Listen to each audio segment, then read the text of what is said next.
Excellent. So இப்போது programming with database பற்றி இந்த சீரீஸாக பார்த்துட்ருக்கோம்.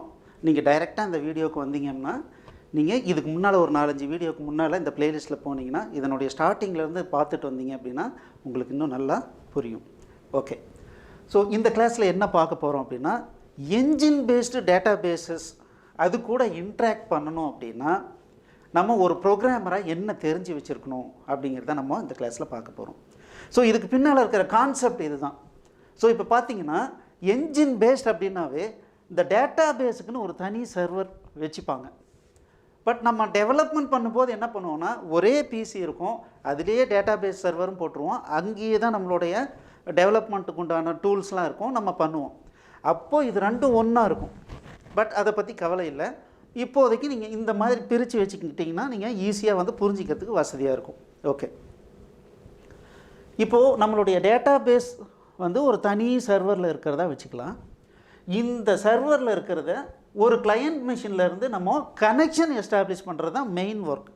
ஸோ இதுக்கு முன்னால் ஃபைல் பேஸ்டு டேட்டா பேஸில் என்ன பண்ணோம், லைப்ரரியை கலெக்ட் பண்ணோம், தென் அதுக்கப்புறம் கனெக்ஷன் எஸ்டாப்ளிஷ் பண்ணோம், க்ரெட் ஆக்டிவிட்டி பண்ணணும்னு பார்த்தோம், அதுக்கப்புறம் க்ளோஸ் பண்ணணும்னு பார்த்தோம். இங்கேயும் அதே 4 ஆப்ரேஷன் தான். லைப்ரரி, இதுக்குண்டான லைப்ரரியை வாங்கிக்கணும், அது அந்த குறிப்பிட்ட வெண்டார் வந்து நம்ம கண்டிப்பாக கொடுப்பாரு. ரெண்டாவது கனெக்ஷன் யூஸ் பண்ணணும்.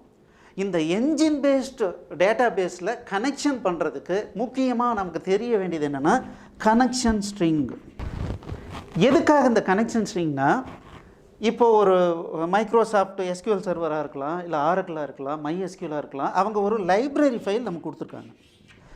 இந்த லைப்ரரி ஃபைல் மூலமாக தான் டேட்டா பேஸோடு கனெக்ட் பண்ணுறோம். இந்த லைப்ரரி ஃபைல் எங்கே இருக்கும் அப்படின்னா, ஒவ்வொரு கிளையண்ட்னுடைய பிசிலையும் நம்மளுடைய சாஃப்ட்வேரோடு சேர்த்து இதையும் லோட் பண்ணி வச்சுருப்போம். அப்போ என்னாகும் அப்படின்னா, இந்த லைப்ரரிக்கு முதல்ல டேட்டா பேஸ் எங்கே இருக்குது அப்படிங்கிற கிளியர் பிக்சர் அதுக்கு வேணும். ஸோ அப்போ என்ன தேவைப்படுது அப்படின்னா, ஒரு கனெக்ஷன் ஸ்ட்ரிங் தேவைப்படுது.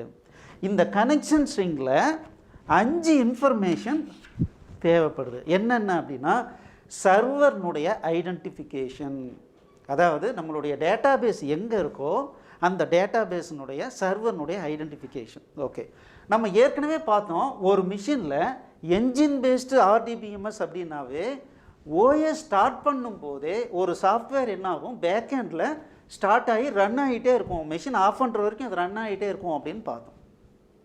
அப்போது அந்த மாதிரி ரன் ஆகிறதுக்கு பேர் சர்வீஸ் அப்படிங்கிறதையும் பார்த்தோம். அந்த சர்வீஸ் எந்த மிஷினில் ரன் ஆகுதோ அதனுடைய ஐடென்டிஃபிகேஷன், பெஸ்ட்டான ஐடென்டிஃபிகேஷன் என்ன அப்படின்னா ஐபி அட்ரஸ். நமக்கு இந்த மிஷினுடைய எக்ஸாக்ட் ஐபி அட்ரஸ் தெரிஞ்சது அப்படின்னா அதை வச்சு ஈஸியாக சீக்கிரமாக நம்ம கம்யூனிகேஷன் பண்ணிடலாம். இல்லை சார் ஐபி அட்ரஸ் இல்லை அப்படின்னா அந்த சர்வர்னுடைய நேம், சப்போஸ் அந்த கம்பெனியில் பார்த்தீங்க அப்படின்னா ஆக்டிவ் டைரக்டரி அப்படின்ற ஒரு சாஃப்ட்வேர் மூலமாக கண்ட்ரோல் பண்ணிகிட்டு இருக்காங்க அப்படின்னா ஒவ்வொரு மிஷினுக்கும் ஒரு பேர் கொடுத்துருவாங்க. பேர் கொடுத்துட்டு அதனுடைய ஐபி அட்ரஸை ஹிடனாக பேக்கெண்டில் வச்சுக்குவாங்க. சப்போஸ் இதுக்கு பேர் வந்து டிபி சர்வர்னு கொடுக்குறாங்கன்னு வச்சுக்கிங்களேன், டிபி சர்வர் அப்படின்னா, ஸோ நம்ம அந்த டிபி சர்வர் அப்படிங்கிற பேரையே நம்ம என்ன பண்ணலாம், சர்வர்னுடைய ஐடென்டிஃபிகேஷனாக எடுத்துக்கலாம். ஆட்டோமேட்டிக்காக கனெக்ஷன் ஆகும்போது அந்த ஐபி அட்ரஸை மாற்றி ரிசால்வ் ஆகிடும். இதுவும் இல்லை அப்படின்னா டொமைன் நேமாக கொடுக்கலாம். டொமைன் நேம் அப்படிங்கிறது எப்படி இருக்குன்னா, சே ஃபார் எக்ஸாம்பிள் db.collectiva.in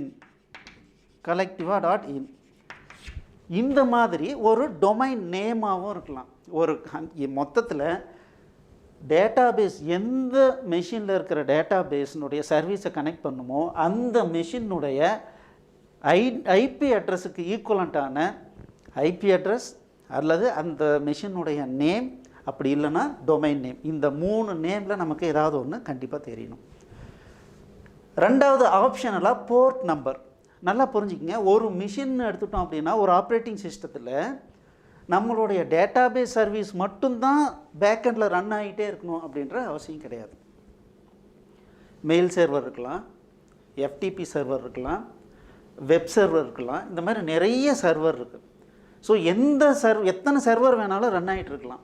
அப்போது என்னுடைய டேட்டாபேஸ் சர்வீஸோடு நான் இன்ட்ராக்ட் பண்ணணும் அப்படின்னா அதுக்கு ஒரு ஐடென்டிஃபிகேஷனுக்கு என்ன பண்ணியிருக்காங்கன்னா இன்டர்னலாக ஒரு விஷயத்தை வச்சுருக்காங்க. அதுக்கு பேர் என்னென்னா போர்ட் நம்பர் அப்படின்னு சொல்கிறாங்க.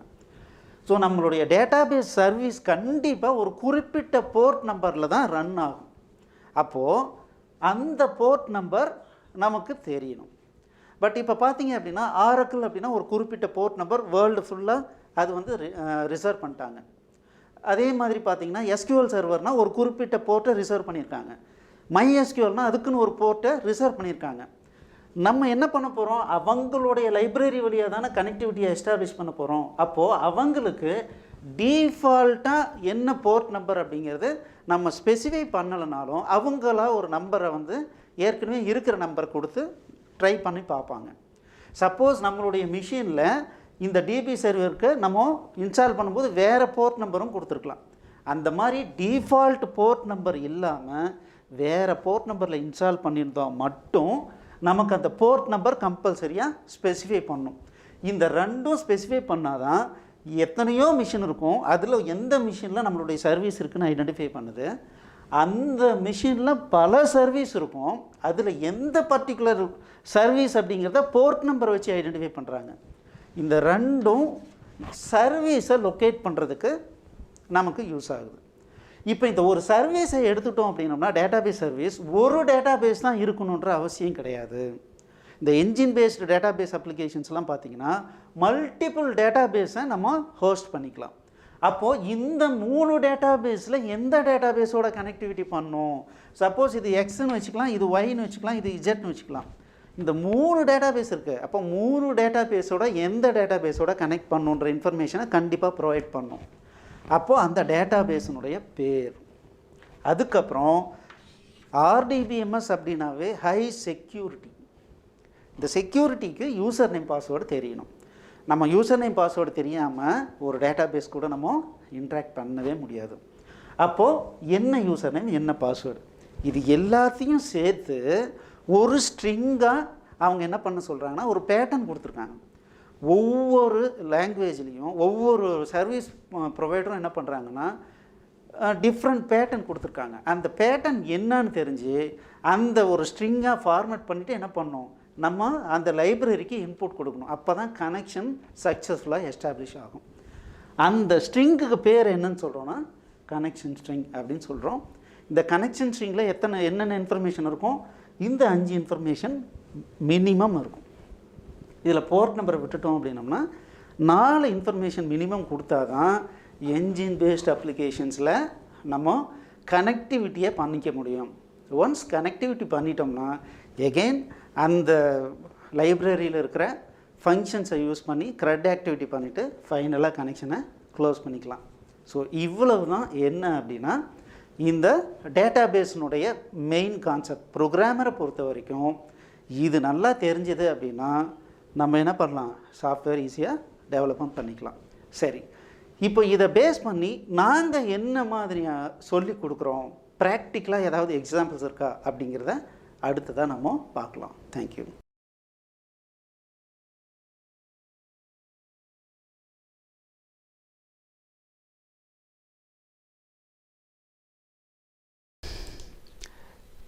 எக்ஸலண்ட். இந்த வீடியோ உங்களுக்கு பிடிச்சிருந்தால் லைக் பண்ணுங்கள், எங்கள் சேனலுக்கு சப்ஸ்கிரைப் பண்ணுங்கள், இந்த வீடியோவை ஷேர் பண்ணுங்கள், குறிப்பாக உங்களுடைய கமெண்ட்ஸ் எழுதுங்க.